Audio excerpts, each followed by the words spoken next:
Então vamos dar uma continuidade aqui. O que acontece? Acontece que isso daqui, sinceramente, é o melhor que a gente pode fazer num vetor não ordenado. Na gravação anterior a gente falou sobre o que fazer, por exemplo, para procurar num dicionário de japonês onde você não sabe o som e tudo mais, e basicamente é isso. O A é o dicionário, o X é a palavra, e eu não sei onde é que pode estar essa palavra e que ordem que essa palavra está. Então o que a gente vai fazer nesse caso é esse caso aqui. A gente vai... E quando a gente faz esse com sentinela, quando o X está no vetor, qual que é o esperado de comparações que ele vai fazer aqui? Ângelo? É, n sobre 2, né? Né, meio n novamente, ainda, né? E qual que é o esperado quando x não está no vetor? É n mesmo. É n. É n. Porque ele tem que ir até o final, até chegar, bater lá no final e falar, não, putz, não achei ninguém, e aí eu paro, tá? Ok, vamos fazer agora o que a gente poderia fazer se o vetor estivesse ordenado. Nós vamos fazer busca linear com vetor ordenado. Podemos fazer sem sentinela. Tá? Sem sentinela. Então tira esse cara aqui. Depois a gente pode tentar fazer com sentinela também. Mas agora qual que é o seguinte? Qual que é o ponto? Eu estou dizendo para você, o vetor está ordenado. Tem uma ordem, o vetor está ordenado. Você pode procurar o x e o x está ordenado. O que a gente poderia mudar nesse caso aqui se o x estivesse ordenado? Será que a gente vai fazer com sentinela? Sem sentinela? Vamos pegar esse daqui que ele é mais fácil. Tá? Ordenado, sem sentinela. Tá bom? Deixa isso daqui para baixo para a gente arrumar depois. O que a gente sabe agora? O que a gente consegue melhorar? Você consegue imaginar o que a gente consegue fazer com essa informação de que o vetor está ordenado? Você só precisa ir até uma parte do vetor, né? Exatamente. Chega num ponto que eu posso parar. Por quê? Eu posso parar porque se o vetor passou de um certo valor, se eu não achei, eu não vou achar mais. Certo? Então seria mais ou menos assim. Seria mais ou menos que eu vou procurar o Fernando na lista. Tem 2 Fernandos para ajudar. Vou procurar o Fernando Cirilo na lista. Certo? Então, tá bom, eu vou lá. Eu olho na primeira posição. Eu estou olhando aqui na lista de pessoas que aparecem aqui no chat. É o André? Não. É o Ângelo? Não. É a Bruna? Não. É o Bruno? Não. É o Eduardo? Não. É o Eduardo? Não. É o Enzo? Não. É o Fernando? É o Fernando. Beleza. Agora eu vou procurar aqui o Francisco na lista. Beleza, Francisco. É o André? Não. É o Ângelo? Não. É a Bruna? Não. É o Eduardo? Bruno? Não. É a Bruna? Não. Eduardo? Não. Enzo? Não. Fernando? Não. Fernando? Não. Gustavo? Não. Opa. Eu tô no Gustavo. Se eu não achei o Francisco até agora, eu não vou achar mais. Certo? Se eu não achei o Francisco até agora, eu não vou achar mais. Então o que a gente pode fazer agora, nesse caso aqui, pra gente melhorar, pelo menos assim, olha, repara que a gente não vai mudar nada para a situação aonde quando o Fernando está na lista, por exemplo, vou procurar um elemento na lista, ainda vai continuar sendo meio n. Porque esse elemento pode estar no começo da lista, pode estar no final da lista. Mas quando o elemento não está na lista, agora eu também consigo responder em meio n. Certo? Como é que a gente faria aqui, Ângelo? O que você sugere?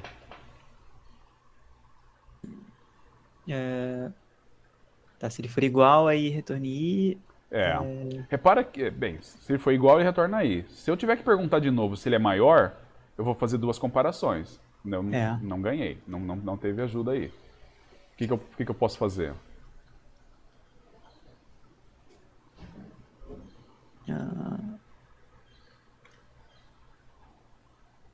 Mistério. Tá, o que eu posso fazer é o seguinte, olha, eu pergunto se ele é maior ou igual. Ah, tá. Certo? Se ele for maior ou igual, agora a gente para e agora a gente vai decidir o que vai fazer. Tem duas opções, certo? Uhum. Se ele for igual, a resposta é I. Se não, a resposta é -1. Certo? Aí você fala, mas eu não estou fazendo 2 comparações? Sim ou não? Acho que é uma só, né? Eu estou fazendo uma comparação por posição, mais uma comparação no final. Então vai ser n, meio n comparações, mais uma. Porque na hora que eu cheguei aqui e eu descobri que o x é maior ou igual, então eu sei, ou eu achei o cara, ou se eu não achei, eu vou parar. Concorda?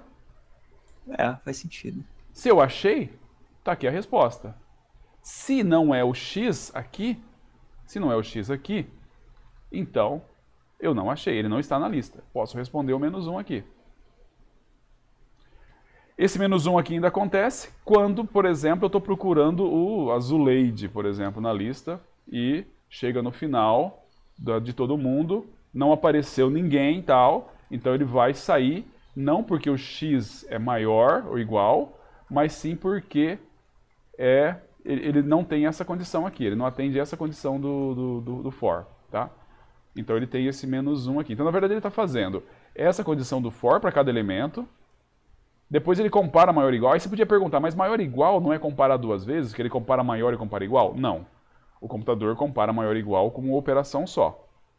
Numa operação só. Comparar maior e comparar maior ou igual para eles, a implementação no hardware, ela é uma operação só. Ele não é duas operações, tá?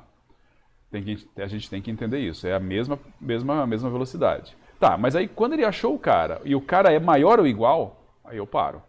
Eu vou parar. Eu sei que eu vou parar. Daqui eu não passo. Duas opções. Ou eu achei o cara, e aí eu retorno o i. Ou, se eu não achei o cara, eu retorno menos 1, bola para frente. Eu achei alguém maior e ele não está na lista. Tudo bem? Alguma tudo bem. dúvida nesse? Alguém tem alguma dúvida? Tá tranquilo? O que nós ganhamos com isso, Ângelo?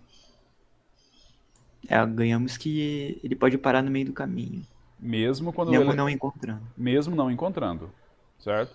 Então, se eu estiver procurando elementos agora também aleatórios e tudo mais, ele vai conseguir encontrar o elemento. Se ele conseguir encontrar o elemento, mais ou menos em meio n ele para, na média. Se ele não conseguir encontrar o elemento, ele também para mais ou menos em meio n na média, certo? É isso que está acontecendo aqui. Tá, vamos só tentar fazer a mesma estratégia do sentinela com o sentinela, porque repara o seguinte, esse teste aqui de cima, ele ainda não tem como me livrar dele, né? Eu ainda não consigo me livrar dele, certo? Eu não consigo me livrar dele porque ele vai chegar no final. Ele vai até o final e aí ele pode estourar e passar do final, certo? Mas a gente pode fazer uma estratégia, não é exatamente com sentinela, mas a gente pode fazer uma estratégia que resolve esse teste aqui. É diferente a ideia do sentinela, mas é um jeito diferente de implementar a busca ordenada com sentinela, digamos assim, um sentinela virtual. Você consegue imaginar o que a gente pode fazer? Ou se alguém tiver alguma ideia aí? Eu vou até apagar isso aqui tudo, porque não vai ajudar em nada isso aqui. Alguém tem alguma ideia? O que a gente pode fazer? Tá, vamos só recapitular. Para que serve o sentinela mesmo, na busca?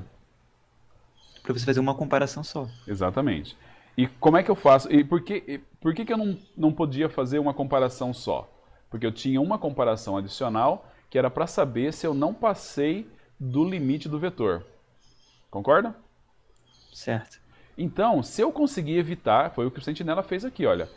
Esse truquezinho aqui da linha 16, ele evitou de eu ter que fazer esse teste, porque com isso daqui eu garanto que eu não vou passar do final do vetor, porque eu coloquei o sentinela lá plantado no final do vetor. Aqui eu consigo fazer algo, mas eu consigo fazer melhor. Tá, imagine o seguinte, imagine que eu vou procurar o x, e o x ele não está no vetor, e eu na busca pelo x eu iria até o final. Por exemplo, eu vou procurar o Zoroastro. Certo? Certo. O que aconteceria? Eu posso descobrir se eu tô com um caso de tal Zoroastro na mão sem fazer busca. Certo? Eu posso simplesmente perguntar, será que o A da posição n-1 não é maior do que o x? Se for maior do que o x, eu já respondo daqui. Não faço nem busca nenhuma. Concorda? Não. Pera lá. Menor, na real é menor. Menor. Eu fiz errado. É maior ou é menor? É um dos dois, eu não tenho certeza. É menor, tá? É menor. Se o cara da última posição é menor do que o x, ou se o x é maior do que o cara da última posição, então ele não vai encontrar o elemento no vetor. Concorda? Agora? Aham. Beleza.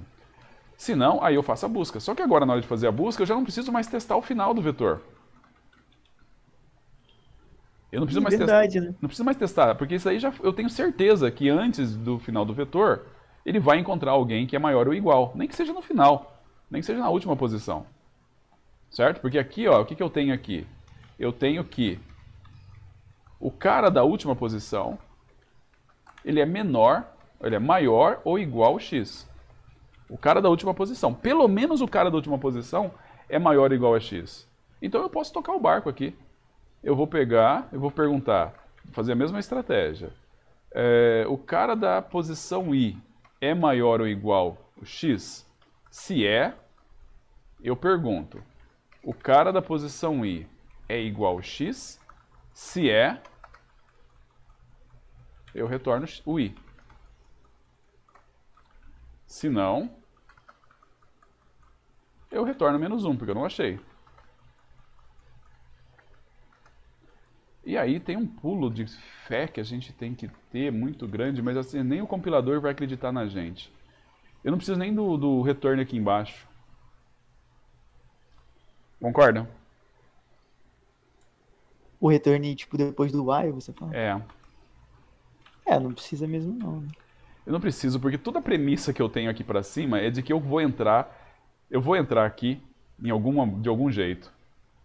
Ou eu vou entrar aqui de algum jeito, certo? Porque a chance de eu não entrar, eu descartei aqui. Certo? Então, eu poderia me livrar desse vetor. Sabe, normalmente a gente deixa o return aqui só porque se a gente colocar sem return, e se você colocar, dependendo da flag que você coloca no compilador, o compilador vai falar, cara, a sua função pode nunca retornar, não ter nenhum return. O que a gente sabe que é mentira. Ele falou assim, ó, você está falando que é int, mas não tem return, tá? E aí, porque o compilador não consegue fazer esse raciocínio todo ainda que a gente está fazendo. Então a gente normalmente deixa um return 1 aqui só para deixar o compilador contente. Mas se você colocar aqui um printf passei aqui, famoso, isso aqui não pode acontecer. Senão a gente implementou errado essa bagaça. Ele não pode passar aqui jamais. Você pode colocar printf aqui, colocar xingando o professor e tal, e vendo se vai aparecer. E espera a reprovação no Janus. No Júpiter, no caso. Espera a reprovação no Júpiter. Não vai acontecer porque não vai passar ali. Mas eu não recomendo que faça também, tá? De qualquer forma, a gente deixa o return 1 aqui, porque a gente gostaria que... Ai, faltou o i mais... O i mais mais, bem lembrado. Sem o i mais mais, aí sim a gente ficaria no laço para sempre, né? Nada como um laço sem incrementar o contador. Professor, Diga. esse else aí, depois do if, ele é necessário ou não? Porque, tipo, já deu return, né, do if, né? Se for verdadeiro, ele nem passa ali, né? Como? Aqui? Isso. Você quer fazer assim? É. É opcional, cara, pra falar a verdade. As duas coisas. Isso aqui tá Faz exatamente. alguma diferença? Tipo, eu nunca sei se o else Não. gasta alguma coisa, tipo, Não se ele faz. tá fazendo uma comparação. Não faz. E se fizer diferença, é constante. Então não é algo que valeria a pena. Tipo assim, não é um negócio que a gente economizaria em todos os laços, né? A gente economizaria uma coisa no final. Então daria uma economia constante, que normalmente não vale a pena. E economia constante, que eu costumo falar, é o seguinte, ó. Você não faça economia constante se o seu código ficar pior, ficar mais difícil de entender, por algum motivo, tá?